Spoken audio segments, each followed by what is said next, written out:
Hey everybody, it's Angela and I am back with a process video, and I am going to do a Halloween layout of my grandson. And this is a Me and My Big Ideas paper pad, and I'm just going to use this one sheet out of it as my background paper. And then I also have this random piece in my Halloween stash that I'm going to use. And then these Jolie's Boutique stickers that I had purchased just to do this layout, and it's a layout of my grandson in a raccoon costume for Halloween. And I had these stickers on my desk since I purchased them. I was afraid to put them away because I was afraid I would never get this layout done and it would get lost in my stash. So since Halloween's coming up, I thought, you know what, I better get this done and use something that I bought for a specific purpose. So I have these really old stickers that I had gotten at a scrapbook garage sale in a bunch of Halloween stuff. And so they're pretty old. They're called Daisy D, I think. And so I don't know what year that's from, but yeah. They're a little bit older style. They're not cut straight. They're kind of wonky, like trapezoids and stuff. But that's okay. I can work with it and, try to freshen it up a little bit because I love the colors on it. And he has some purple in the bucket that he's carrying. So I want to pull out the purples, and then those, I wanted to stay away from orange, so I'm going to go ahead with the green as my other accent. So I pull out these pinwheels that I had gotten at Marshall's, and I just pull out the purple and green ones. These are some leftover pieces from a Scraptastic kit that I got a couple years ago when I used to subscribe, that I had left over from Halloween. And this ephemera pack has some raccoons in it as well, so I'm just going to pull out the two raccoons from it, and they're kind of a charcoaly gray black color, and then they have an olive green in them, which works with some of the other greens that I'm going to pull in. And so this is kind of what I do when I put together a kit from my stash. Is I think about, first of all, any kind of themes I have going on. In this case, I'm thinking about raccoons since his costume is a raccoon costume. And then of course I'm thinking about the holiday, which is Halloween. And then I'm taking my cues on the color from the costume and the feel of the photographs themselves. And like I said, I'm kind of going with the purple that's in that bucket. And so I know that this little page kit that I got at Tuesday Morning here not long ago has some purple word stickers. Then it also has a couple purple and green cut apart cards that I'm going to use. And it has a piece of purple paper in there, which I'm going to use to map my photos on as well. So yeah, that's kind of what I'm thinking when I'm putting together a kit from my stash, using so many different products from a lot of different years and manufacturers. So here is the kind of purple piece. It's just some roses, but once the photo's mounted on there, it's not going to be a huge mat, so you're not going to really be able to tell what the pattern is. So I like that. Again, it just brings in a little more of that purple, and I just didn't want to use orange on this. I wanted to do a little bit different layout and challenge myself not to use any orange on a Halloween layout. So those are my 3 photos and the cut apart card that I want to use because I really like that sentiment. And then I decide to kind of change that around and put the sentiment over on the right. It just seemed to feel better to me. And then I liked it with the little raccoon mask right on top. So now that I've chosen the items out of my stash that I'm thinking I might use on this page, I've set them over to the right hand side, and I'll try to remember to keep looking at those things and drawing from them and see how many of them I can actually use on this layout.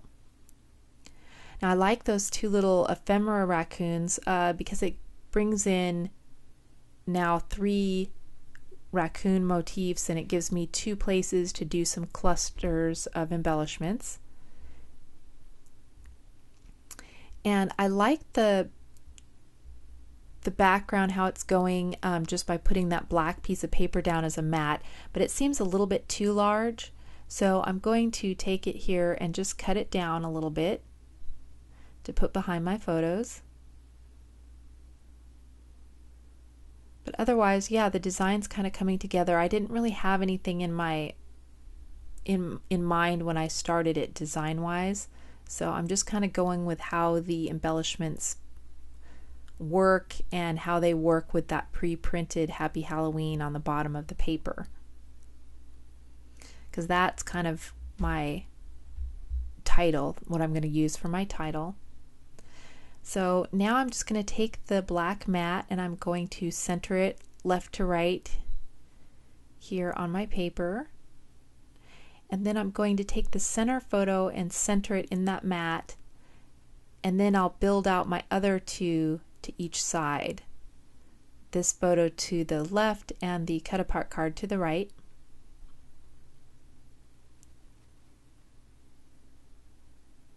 So I like how this is coming together, and I love how that mask just kind of fits on the top of that cut apart card.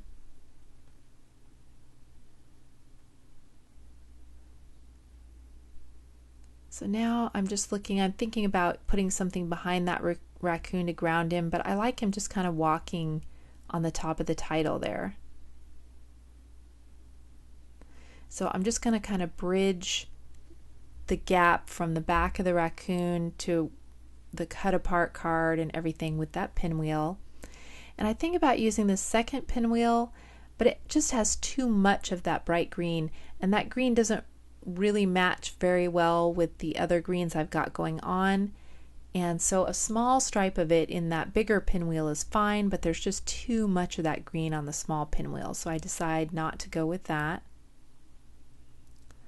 Of the flare badges, I'm going to just go with this one from Scraptastic and not one of the ones from the dollar store, because they had orange, little pops of orange in them, and I just wanted to stay away from the orange. So I'm just cutting out a piece from that Scraptastic cut apart card, this little black piece. It says, "Gimme some sugar."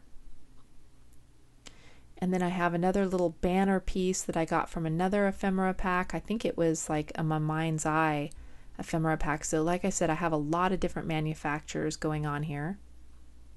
Now here are these really old Daisy D word stickers. And they're a little outdated. You know, manufacturers don't cut them in wonky shapes anymore. Most of the word and phrase stickers are just, straight and rectangular. But once it's layered in with some of these others, you don't really notice so much that it's, cut at strange angles. And the color is just works really nice with the other colors I've got going on. So yeah, I like it when I'm able to use an older supply and, make it seem a little more current.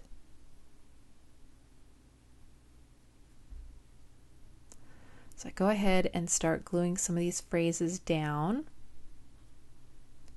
just going to set that raccoon on top of that banner piece. And then I'm going to put the flare badge on that upper raccoon since I have the pinwheel on the lower one. That gives me several different textures. I've got the flare, I've got the pinwheel, and I've got the kind of felt fabric from that raccoon mask. Now I remembered that I wanted to use some of the things from that sheet, so I pulled off a few of those purple phrase stickers. I don't wind up using any of the Pink Fresh Puffy stickers. There were some cute little stars on there, but I go ahead and use these brads. I sprinkle a few brads around, so I didn't think I needed to bring in stars as well. Thought that would just bring in one motif too many. But I do like these brads. And I don't mind using brads. They're a little more work, because you got to poke the hole and, mess around with the brad legs and stuff. But it's really nice to know that once you put them on there, they're going to stay on there. I have so many layouts where, the adhesive on the enamel dots or whatever dries up and they fall off, or whatever on the brads, I know when I put them on there, they're going to stay on there. So they're kind of worth some of the extra effort to put them on. And I have a green, a purple, and a black jeweled brad that I'm going to put on each of those 2 clusters. So I'm just going to poke 3 holes here where I want them, and then go ahead and insert those.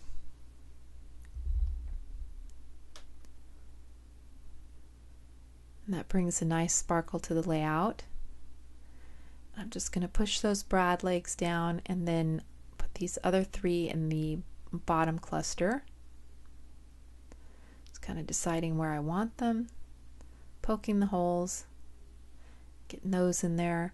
And then what I do is I take a washi tape that I have a lot of, and I just kind of put it over the brad legs just so they don't catch on the page protector when I go to put it in my album, or they don't catch on another layout if I've just got them stacked up before I put them in the albums. So I just kind of put a little extra tape on the back there. And then that is, I think, pretty much my finished layout. Yeah, I checked to see if I want to use any of these puffy stickers, but it just doesn't need it. So this was a lot of fun to use items from my stash from different years, different manufacturers, and kind of bring it all together. And I was proud of myself for not just losing that raccoon sticker in my stash somewhere, but actually using it for the purpose I purchased it for. So I was glad to do that. So there is the finished layout. There's the cute little mask. Cut apart the little pinwheel, word stickers, little raccoons and brads. And yeah, I just love how it turned out. Really sweet. I need to do one of my granddaughter from last year, and then I will be ready for all 4 grandkids will probably be trick-or-treating this year, so I'll have my work cut out for me. And I don't know why it just did that twice. So anyhow, if you have any questions or anything, just leave me a comment down below, and thank you so much for watching. Bye.